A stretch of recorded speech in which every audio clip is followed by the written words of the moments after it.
सच में सत्या, कुछ लोग सच में उनमें इतना टैलेंट होता है ना कि वो सबके दिलों पर अपनी छाप छोड़ जाते हैं। बिल्कुल और ऐसे ही कुछ लोग होते हैं जो अपने काम से, अपनी आवाज़ से भी लोगों के दिलों पर छाप छोड़ देते हैं, जिनकी आवाज़ ही उनकी पहचान है। बिल्कुल, और हमारे नेक्स्ट गेस्ट, हमारे अगले मेहमान कुछ ऐसी ही शख्सियत हैं जिन्होंने अपनी आवाज़ से सबके दिलों को जीता है। India's most heard voice artist.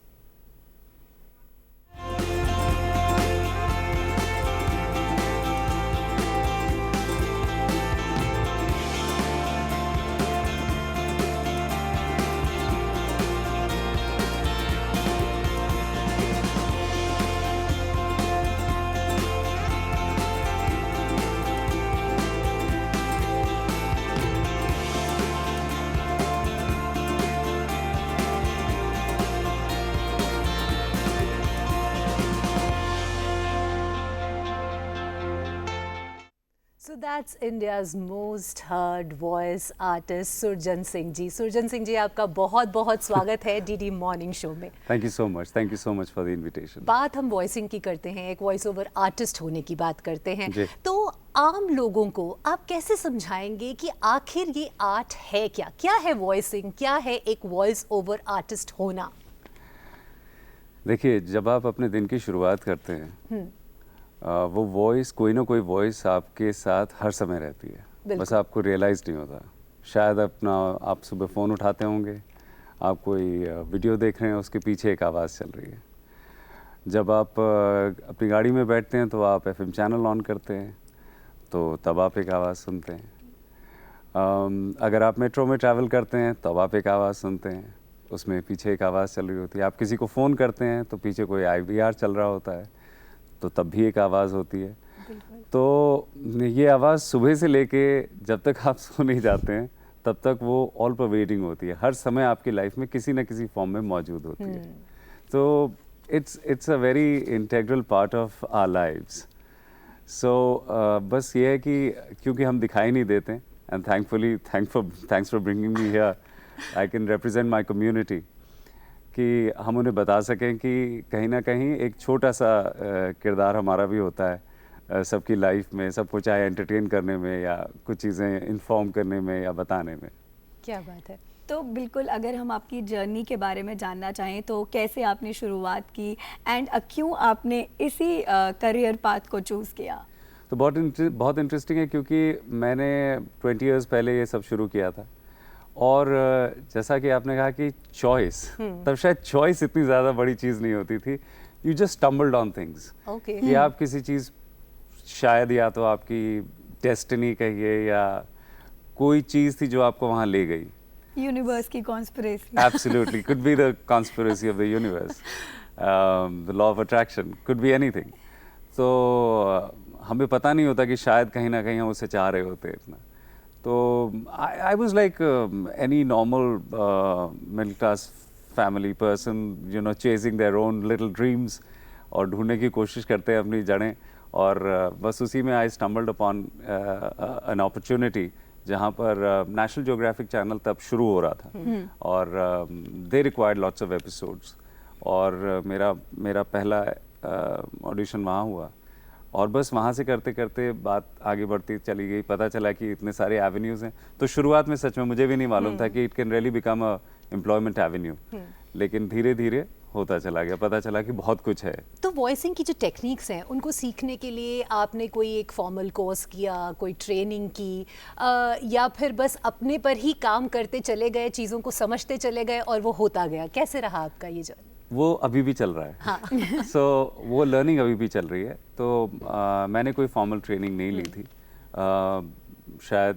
Saraswati माँ की कृपा कहिए या किसी भी फॉर्म में, लेकिन हाँ, आपको इस मीडियम में, इस क्राफ्ट में सिर्फ अपने काम को नहीं समझना होता, अपने काम से जुड़े हुए जो टेक्नीशियंस हैं और जो जिन इक्विपमेंट के साथ आप काम कर रहे होते हो, जो स्टेक होल्डर्स होते हैं, उन सभी को बहुत अच्छे से समझना होता है।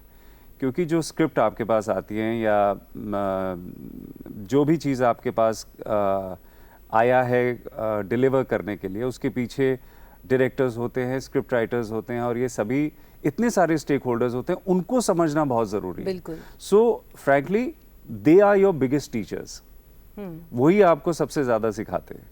And give them lot of, I personally give them lot of respect.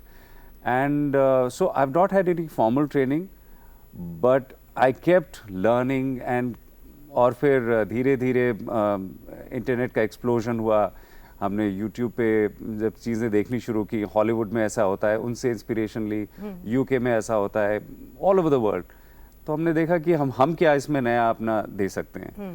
सो जो इंडियन फॉर्म्स हैं उनके हिसाब से हमने अपनी लर्निंग्स को वॉइस ओवर्स के अंदर इनकॉर्पोरेट किया। बिल्कुल। तो अभी क्योंकि वॉइस ओवर्स की हम बात कर रहे हैं आपसे, एक चीज़ है जो एक सवाल मेरे मन में आया कि आप जब भी कोई स्क्रिप्ट पढ़ते हैं, कोई भी आप अपना वॉइस ओवर दे रहे हैं, तो काफ़ी बार ऐसा होता होगा कि एक ही सेशन में अलग अलग कैरेक्टर्स आते होंगे जिनके हिसाब से आपको मॉड्यूलेट करना होगा। तो एक मूड से दूसरे मूड तक या एक कैरेक्टर से दूसरे कैरेक्टर तक वो ट्रांसफॉर्मेशन कैसा होता है? हाँ, ये जो ऑडियंस है उनको उस वक्त बहुत डिफ़िकल्ट लगता होगा, लेकिन जब आप उसे अप्लाई करते हैं एंड अगर आपने उसमें एक अच्छा होमवर्क किया हुआ है, हाँ, तो इतना डिफ़िकल्ट तब नहीं हो जाता। बिकॉज देखिए ये क्राफ्ट का काम है। माफ़ कीजिए, बहुत से लोग इसमें हमें आर्ट के तौर पे ज़्यादा देखते हैं, लेकिन मैं थोड़ा सा इसको क्राफ्ट के फॉर्म में ज़्यादा देखता हूँ। कि जैसे मैंने अभी एक ऑडियो बुक की थी आमिश की लिखी हुई, which is the Ramchandra series, and जो उनकी पूरी सीरीज़ है, उसमें it was an audio book जो कि करीब 8 या 9 घंटे की शायद है। उसमें I had to play the character of Ram. मुझे सीता भी उसमें प्ले करना था, मुझे मंथरा भी उसमें करना था, मुझे उसमें रावण भी करना था, और मुझे रावण का भाई कुंभकर्ण भी करना था। तो उसमें क्या है कि जो आप कह रहे हैं कि कैसे चेंज करते हैं, अगर आपने उनके मूड्स को कैप्चर कर लिया, जैसे एक टेक्स्ट होता है, उसके साथ एक सब टेक्स्ट होता है, अगर आपने सब टेक्स्ट को कैप्चर कर लिया तो यू आर होम। तो अब मंथरा का कैरेक्टर आपने कैसा सोचा होगा, हमेशा से कनाइविंग या इस तरह की, तो अगर आपने अपने अंदर उसको उस वक्त आत्मसात कर लिया तो वो आने में आपको बहुत डिफिकल्ट नहीं होगा। रावण का कैरेक्टर आपने जैसे इमेजिन किया होगा, जो जनमानस में मौजूद है, अगर आपने उसको एक्सप्लोर किया तो फिर वो आ जाएगा। कुंभकर्ण ठीक उसी तरह से, लक्ष्मण कि उनका क्या कैरेक्टर है कि वो थोड़े से उदंड हैं, is the younger brother, because उनके पास एक सपोर्ट है मेरे बड़े भाई का, लेकिन वो थोड़े से गुस्से वाले भी हैं। तो you suddenly have to bring those, आपको वॉइस मॉड्यूलेशन से वो उतार चढ़ाव लाने। बिल्कुल। तो अगर आपने वो होमवर्क किया हुआ है तो वो हो जाता है। तो चाहे एक्सेंट्स हो, डायलेक्ट्स हो, प्रोनाउंसिएशन हो, सब पर होमवर्क करनी पड़ती है। ओह यस, ये तो बेसिक स्पंज है केक का। Pronunciation, dialect and getting the accent right, ये तो आपका बेसिक स्पंज है। और उसके अंदर वो इमोशंस लाना और लोगों के दिल तक छूना, या वहां तक, icing on the cake. That's the icing on the cake. तो जब बेसिक स्पंज की बात हो रही है, वॉइस, उसका ख्याल कैसे रखते हैं? उसके लिए कुछ टिप्स, टेक्निक्स कुछ ऐसा फॉलो करते हैं बड़ा रिगरसली, कुछ रिलीजियसली कि हाँ ऐसे करना ही है, ये खाना है, ये नहीं खाना है? चलिए, मैं एज अ कम्युनिटी एक बात करता हूँ। मैं ज़्यादा लोगों को नहीं जानता। हाँ। मुझे नहीं मालूम कि लोग क्या इस बारे में कहते हैं। फ्रैंकली गले को बिगाड़ के ही रखो। क्योंकि आराम से जितना, जो आप नेचुरली, जो आपको आफ्टर ऑल वो इट्स एन ऑर्गन, वो आपके शरीर का हिस्सा है। हाँ, इतना संभालने की ज़रूरत है कि आप उसके साथ ज़्यादा बदतमीजी ना करें। लेकिन हाँ, चाट पकौड़ी खाइए, सब चीज़ें खाइए, मैं तो सब कुछ खाता हूँ फ्रैंकली।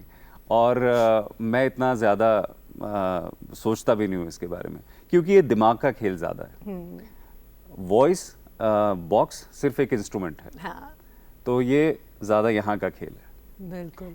तो कुछ सुन सकते हैं, मतलब अपना कोई भी कैरेक्टर, कुछ भी एक कुछ थोड़ा भी, सा 2-4 लाइंस प्लीज। देखिए क्या होता है, ये बहुत अजीब सी चीज़ होती है हमारे काम में, क्योंकि सिंगर को क्या होता है, वो एक गाना सुना सकता है, एक कॉमेडियन होता है, वो अपना एक जोक सुना सकता है, स्टैंड अप कॉमेडियन। लेकिन हमारे साथ क्या होता है, क्योंकि हम हर चीज़ स्क्रिप्टेड पढ़ते हैं, हमें कहीं ना कहीं वो किसी और का काम होता है जिसे हमें अपनी आवाज़ देनी होती है, तो हमारे लिए थोड़ा डिफ़िकल्ट हो जाता है। But but I'll give you a reference कि किस तरह के भी काम आते हैं. मैं एक सीरीज करता था बहुत साल पहले कुचिका में. So there's a generation जो उस पर बड़ी हुई है, जो कितरेत्सु एंड डोरेमोन एंड शिनचैन जैसी सीरीज पे बड़ी हुई है.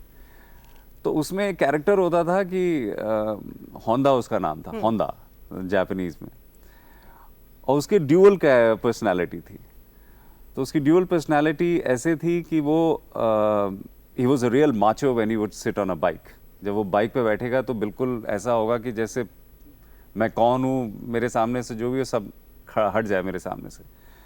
लेकिन जैसे ही वो बाइक से उतरता था वो बिल्कुल इफेमिनेट हो जाता था.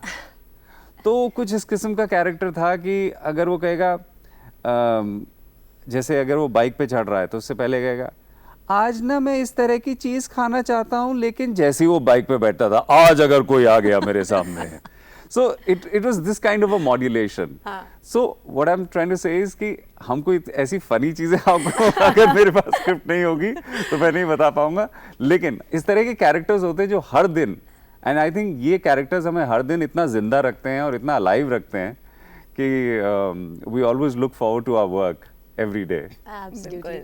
Thank No, you so thank you so much for much. being here with us on DD Morning Show and Pleasure's all sharing. mine. Yeah, and sharing so much with us. Thank you so Thank much. you. Pleasure's all mine. Thank you.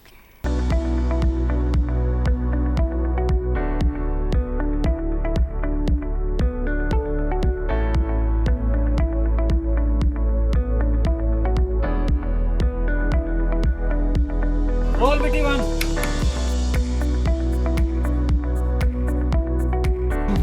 क्यों?